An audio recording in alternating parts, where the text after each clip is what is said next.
Silakan duduk, Mbak. Terima kasih. Motivasinya apa, Mbak, daftar perangkat? Baik, terima kasih. Motivasi saya dalam mendaftarkan perangkat desa formasi sekdes ini, yang pertama karena menjadi perangkat desa itu merupakan keinginan saya pribadi, Pak. Jadi dalam pendaftaran perangkat desa ini benar-benar saya ingin menjadi perangkat desa karena saya memiliki keinginan untuk hal itu. Terus yang kedua karena faktor ekonomi, Pak. Dengan mendaftar perangkat desa ini yang saya inginkan untuk agar perekonomian keluarga saya baiklah, biar saya bisa membantu kedua orang tua saya dalam hal ekonomi, karena di sini kan bapak saya sudah tidak bekerja, sudah purna, otomatis kan pastikan income pemasukan keluarga itu berkurang. Jadi dengan mendaftarkan perangkat desa yang saya harapkan saya bisa membantu perekonomian keluarga. Terus yang ketiga, karena menjadi perangkat desa ini merupakan harapan ataupun keinginan kedua orang tua saya juga. Jadi dengan saya menjadi perangkat desa, setidaknya saya bisa membanggakan kedua orang tua saya. Selanjutnya, saya ingin mengabdikan diri saya ke desa. Dengan cara mendaftar perangkat desa, saya bisa terjun secara langsung dalam pemerintahan desa, yang mana nanti saya bisa mengabdikan diri secara total dengan cara bagaimana saya bisa ikut mengembangkan potensi-potensi yang ada di desa agar perekonomian masyarakat desa pun bisa menjadi lebih baik, seperti itu, Pak. Oke. Silakan perkenalan dulu, Mbak. Ya, baik, terima kasih. Perkenalkan, nama saya Yohanita Kusumawati, saya biasa dipanggil Nita. Saya asli dari Pantianom, alamat saya di Dugo Gebanganom, RT 6 RW 2, Desa Pantianom. Untuk keseharian saya sehari-hari, saya masih bekerja aktif di BPBD Kabupaten Pekalongan sebagai Satgas Penanggulangan Bencana BPBD Kabupaten Pekalongan. Di sana saya bekerja sebagai resepsionis dan saya membantu kesekretariatan di kantor BPBD, yang mana di sana biasanya saya memegang untuk administrasi surat masuk, keluar, ekspedisi ataupun pengarsipan surat, seperti itu, Pak. Terus organisasi yang saat ini saya ikuti yaitu saya merupakan KSR aktif PMI Kabupaten Pekalongan. Cukup, Pak. Oke, coba jelaskan tupoksi yang sampai lamar.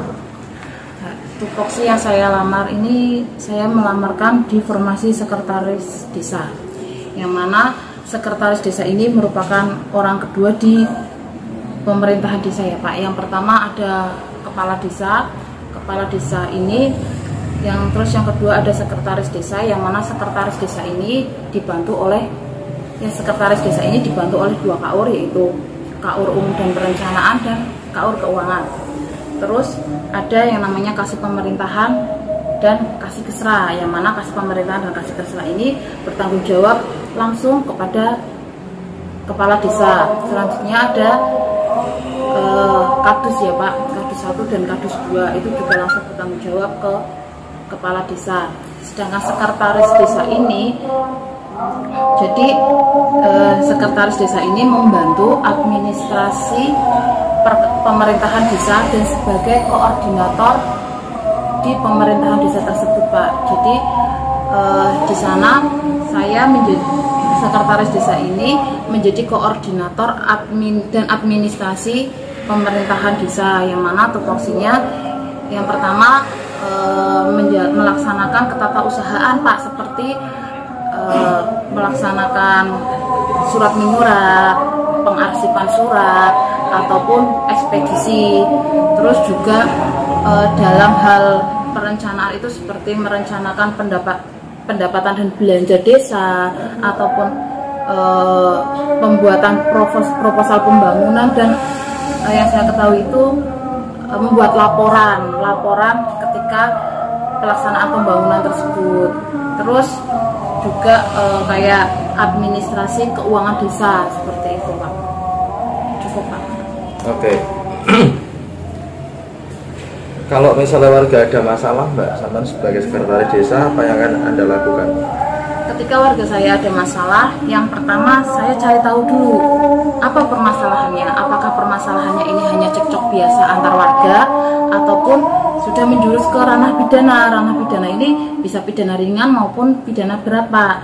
Kalau misalnya hanya cekcok ringan antara warga, itu bisa saya selesaikan secara kekeluargaan ataupun musyawarah dengan cara memanggil kedua belah pihak untuk mencapai mufakat bersama, seperti itu. Kalau misalnya itu tidak bisa terselesaikan, maka saya akan berkoordinasi dengan kepala desa untuk memediasi kedua belah pihak tersebut.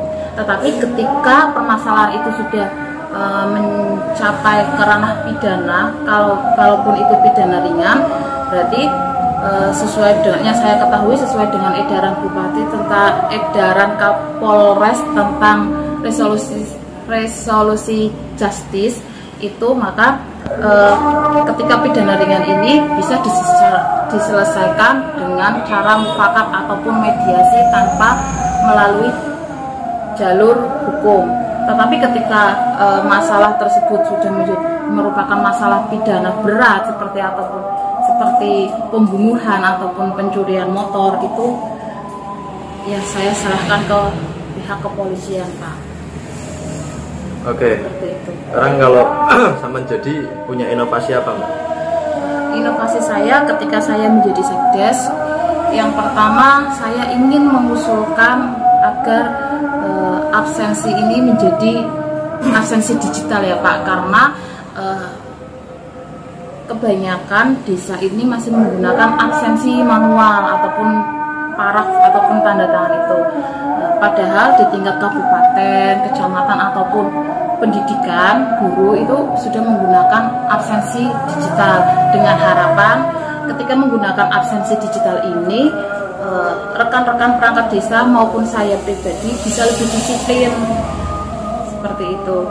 Terus inovasinya lagi dalam hal pelayanan, saya ingin pelayanan yang ada di desa ini menjadi lebih praktis dengan cara kita ada nomor center desa.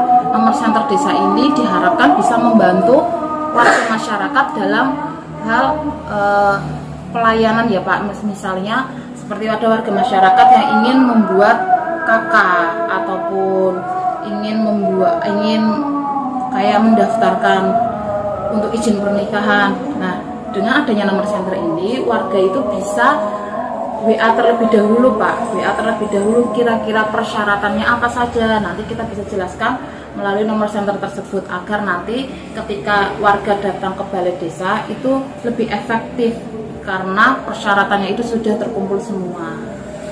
Tetapi semua itu akan saya laksanakan, akan saya usulkan melalui Musrenbang Des. Jika warga menyetujui, maka akan dilaksanakan. Tetapi ketika warga tidak menyetujui, ya berarti itu cukup usulan saja dan nanti bisa kita usulkan lagi ketika ada Musrenbang Des desa selanjutnya.